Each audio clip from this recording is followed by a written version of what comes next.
Bapak Ibu jemaah subuh yang dimuliakan Allah, tema kajian kita tentang tasawuf. Mungkin ada terbersit di hati kita, emang ada tasawuf di masa Rasulullah, ya. Dalam banyak kesempatan saya pernah menyampaikan bahwa tasawuf itu cuma nama. Barangnya sudah ada di zaman Rasul, tapi istilahnya belakangan disampaikan. Sebagaimana ilmu tafsir, ilmu hadis, sebagaimana ilmu-ilmu yang lain, ilmu usul fiqih, ilmu fiqih, dulu tidak ada di zaman Rasulullah. Lalu kemudian diadakan oleh ulama untuk memudahkan cara memahami syariat. Di dalam Al-Quran tidak ada namanya ilmu fiqih. Ilmu itu hasil rangkuman ulama ketika membaca. Yang terperinci disebut hukum fiqih. Jika kaitannya dengan hukum yang umum disebut usul fiqih. Jika berkaitan dengan pemaknaan disebut tafsir. Jika berkaitan dengan akidah disebut ilmu akidah, ilmu tauhid atau usuluddin.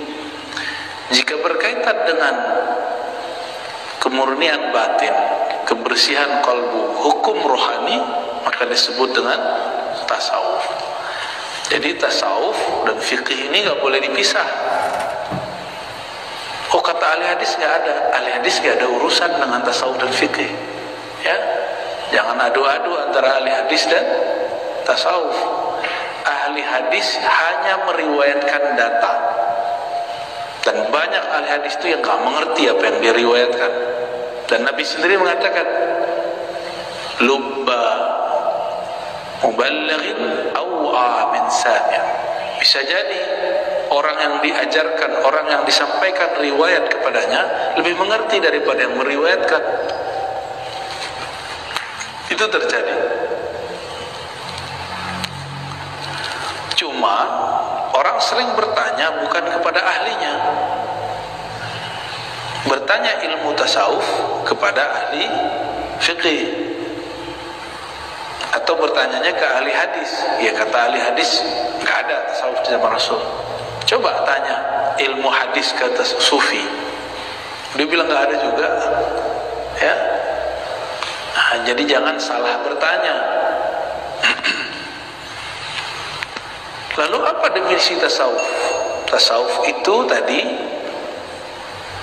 ilmu mengetahui hukum-hukum ruhani. Bagi Imam Ghazali ada dua definisi berbeda yang sangat membantu kita untuk mengetahui beda fikih dengan tasawuf. Fikih itu ilmu mengetahui hukum yang berkaitan dengan ibadah zahir. Apakah ibadah ini sah atau batal? Sah atau batal, ini kata kunci.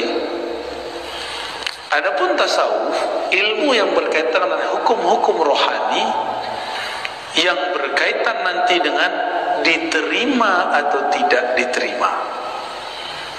Jadi kalau ada orang mengatakan kita nggak tahu ini diterima apa enggak, bisa diketahui. Ada indikatornya. Sebagaimana ahli fikih mengatakan ini sah, ini batal. Ada indikatornya, ada cara mengetahuinya. Jadi sederhananya apa beda fikih dengan tasawuf? Fikih mengetahui sah batalnya ibadat. Kalau tasawuf mengetahui diterima nggak nih, layak nggak nih dipersembahkan kepada Allah. Lah kan hanya Allah yang tahu. Enggak, kita bisa tahu kok. Kita bisa tahu. Kita kalau ngasih orang satu hadiah, pantas nggak hadiah dikasih sama dia? Nah, ilmu kelayakan ini masuk ke bab tasawuf. Dengan demikian, cakupan ilmu fikih berbeda dengan tasawuf, tapi dua ilmu ini tidak boleh dipisah. Ya, yang memisahkannya akan akan ada indikator penyimpangan. Jadi orang belajar fikih, belajar hadis, tidak belajar tasawuf, apa yang terjadi? Hampa, ibadahnya hambar, takbir takbir, tapi nggak ada rasanya. Ruku iya ruku, sujud zikir pagi sore, tapi nggak ada rasanya. Hambar, kehampaan kolbu karena tidak pernah ngurus kolbu. Karena ilmu fikih tidak ada kaitannya dengan kolbu. Datanglah para imam kita yang ahli fikih mengerti tasawuf. Kalau ahli fikih kan cuma ngomong gini, syarat solat, rukun solat. Pertama apa rukun solat? Niat. Niat bagi ahli fikih ada yang dilafazkan, ada yang di hati,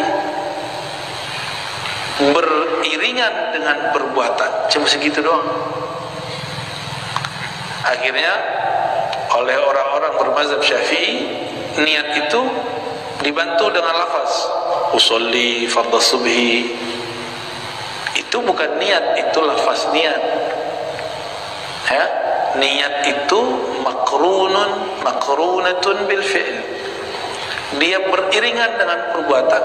Maka Imam Syafi'i tidak pernah mengajarkan di masa-masa awal melafazkan niat. Melafazkan niat ini adalah ijtihad pengikut Imam Syafi'i. Ya, jadi boleh dilakukan, boleh tidak.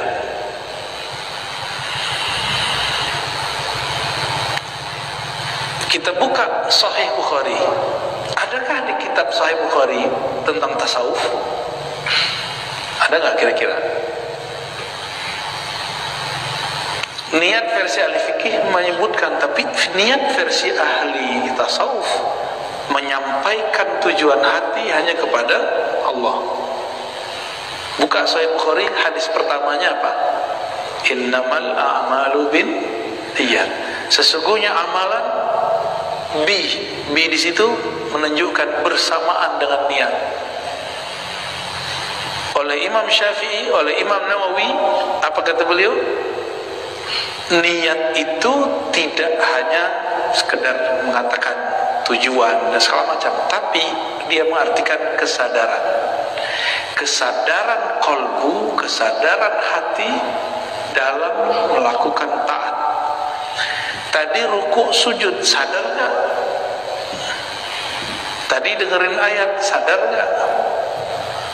Ada kesadaran gak kalau kita lagi ruku ke siapa, sujud kepada siapa?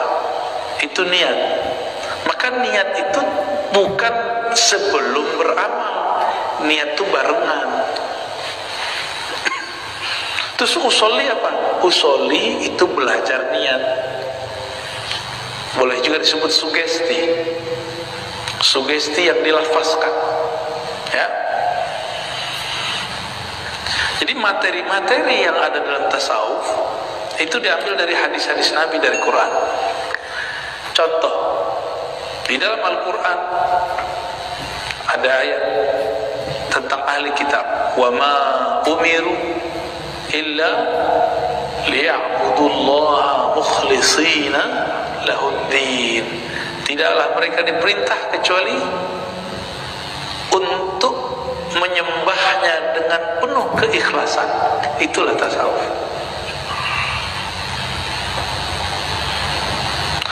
Lalu bagaimana cara supaya menyembah Allah penuh keikhlasan? Kita nggak akan ikhlas kalau tidak kenal siapa yang kita sembah. Maka salah satu materi dalam ilmu tasawuf, materi paling penting adalah ma'rifatullah, mengenal Allah. Bedanya apa dengan ma'rifatullah dalam ilmu akidah? Dalam ilmu akidah, ma'rifatullahnya berdasarkan tangkapan akal dengan pertimbangan dalil-dalil. Jadi ilmu akidah versi ahli akal, versi ahli tauhid, ahli akidah adalah pemahaman akal terhadap dalil-dalil yang berkaitan tentang keesaan Allah. Tapi kalau bagi ahli tasawuf nggak begitu. Ma'rifatullah itu dibagi-bagi, ada kurikulum-kurikulumnya, yaitu pengenalanmu kepada Allah tidak hanya secara akal tapi secara rohani, dimulai dari namanya, perbuatannya, sifatnya, bahkan sampai kepada zatnya. Jadi ada perbedaan sedikit. Basicnya bukan akal. Jadi dalam ilmu tasawuf ma'rifatullah bukan basicnya akal, tapi basicnya adalah zauq. Maka ada satu kaidah, man lam yadzuq lam ya'rif. Siapa yang tidak pernah merasakan tidak akan pernah mengetahui. Siapa yang tidak merasakan dirinya hamba, dia tidak akan mengenal Allah Subhanahu wa ta'ala. Muncullah satu kaidah, kalau orang belajar akidah dimulai dari dalil, ayat sekian nomor sekian, ayat sekian nomor sekian. Kalau dalam tasawuf dimulai dari diri, man arafa nafsahu faqad arafa rabbahu. Ini bukan hadis. Siapa yang kenal dirinya, kenal Allah.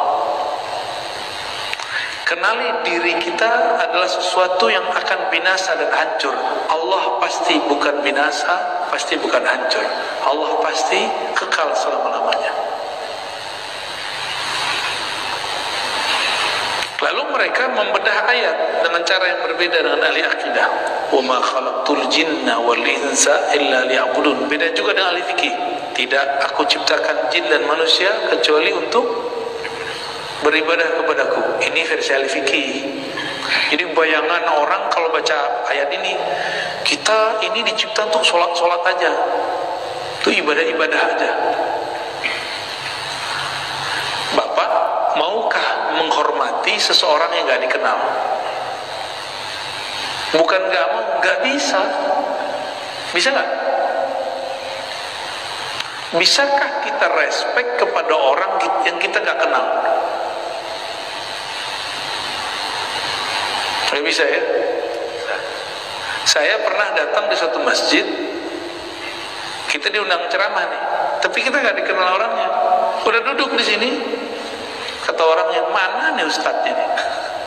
Malah kita ditarik, kamu harus mikir. Ini tempat ustadz. Ya udah saya minggir aja pak. Kita minggir aja, ya. Jadi kita kalau tidak kenal dengan yang disembah, nggak tahu cara menyembahnya. Kalau ahli fikih, dia mulai dengan norma, peraturan, tapi dia tidak tahu siapa yang dia sembah. Pendidikan sekarang, pendidikan keagamaan sekarang memulai dari menyembah, tapi tidak memulai dari mengenal yang disembah. Akhirnya kita ini didoktrin untuk pahala, dan kita tidak mengenal esensi yang kita kenal. Jadi perbedaan tasawuf dengan ilmu yang lain satu aja sebenarnya. Kenali dulu yang akan engkau sembah, barulah penyembahanmu sempurna. Jangan dibalik. Kalau kita kan mulai dari sholat dulu, anak-anak kita doktrin sholat. Akhirnya dia terpaksa. Bapak ibu ini bisa jadi sholatnya bukan karena kesadaran, tapi karena ingin dapat pahala. Berarti nyembah Allah belum tulus. Nyembah Allahnya masih bersyarat. Ini belum bertasawuf. Oleh karena itu bertasawuf itu sebenarnya adalah puncak ibadah, puncak tauhid.